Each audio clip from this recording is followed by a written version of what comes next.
In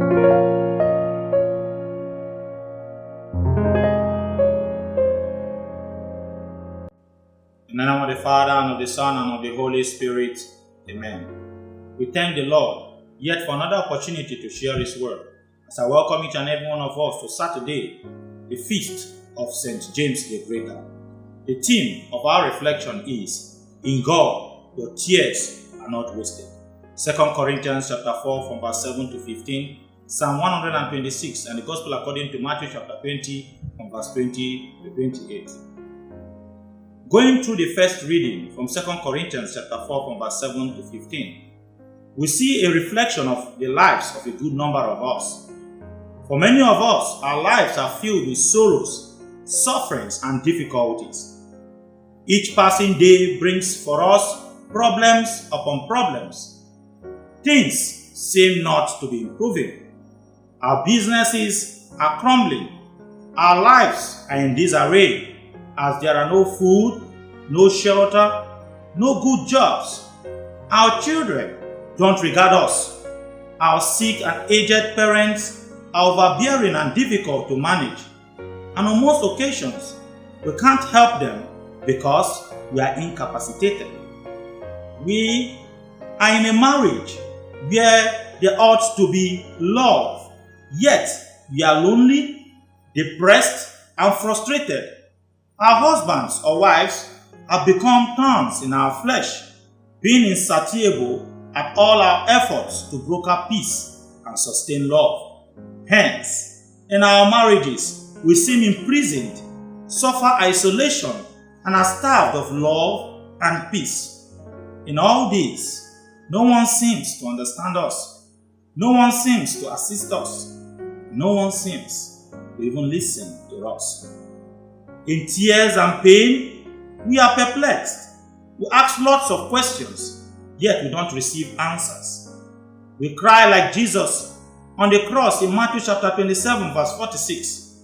Eli, Eli, lema sabachthani, which means, my God, why have you forsaken me?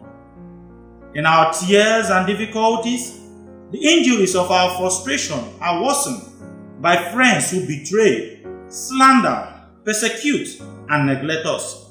Our relations, that is our uncles, aunts, cousins, and in-laws, who are supposed to be our consolation, ridicule and martyr us by abusing, marginalizing, and exploiting us.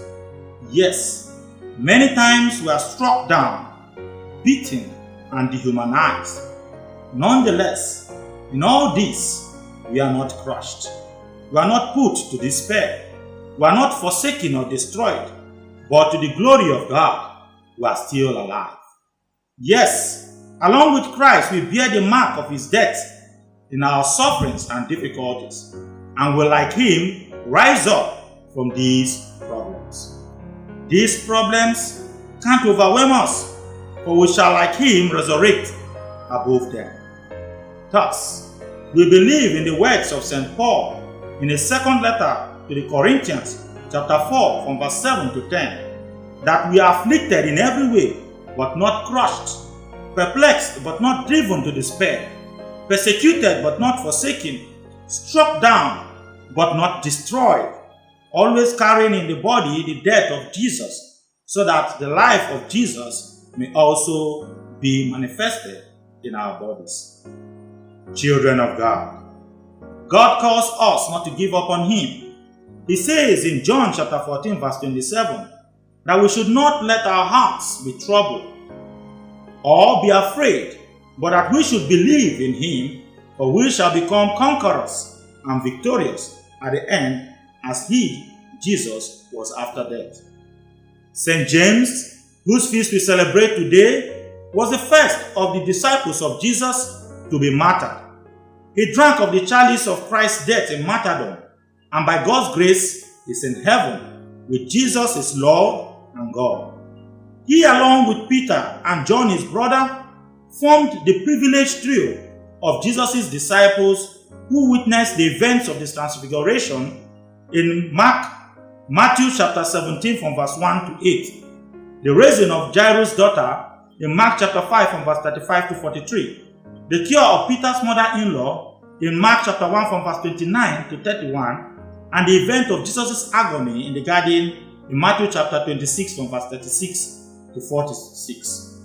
He, along with his brother John, were nicknamed Boanerges, meaning sons of thunder, an indication of the high temperament they showed when they implored Jesus to call down from heaven thunder and fire to destroy the Samaritan village who refused them entry in Luke chapter 9 from verse 51 and following. However, in all, this life of martyrdom and the glory of his sainthood give us hope that death and suffering can never overcome us, even though we die in the process. As far as we remain steadfast in Christ, we will attain the greatest glory which is being in heaven. Nonetheless, although St. James died in martyrdom, he is a saint in heaven. So this in itself gives us some hope that we would never be consumed by our difficulties and sufferings, but shall be victorious. Hence I say to you, you will overcome every wall of depression and be victorious. In fact, all walls of Jericho in your life shall fall down flat. However, I implore each and every one of us never to give up, but put our faith and trust in God.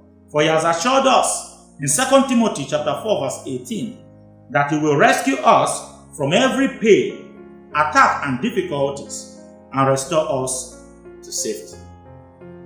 Therefore, it is my prayer that God will come to our situations, will heal us of our depressions, and will be our consolation in sufferings, and will make us victorious over our trials and difficulties through Christ our Lord.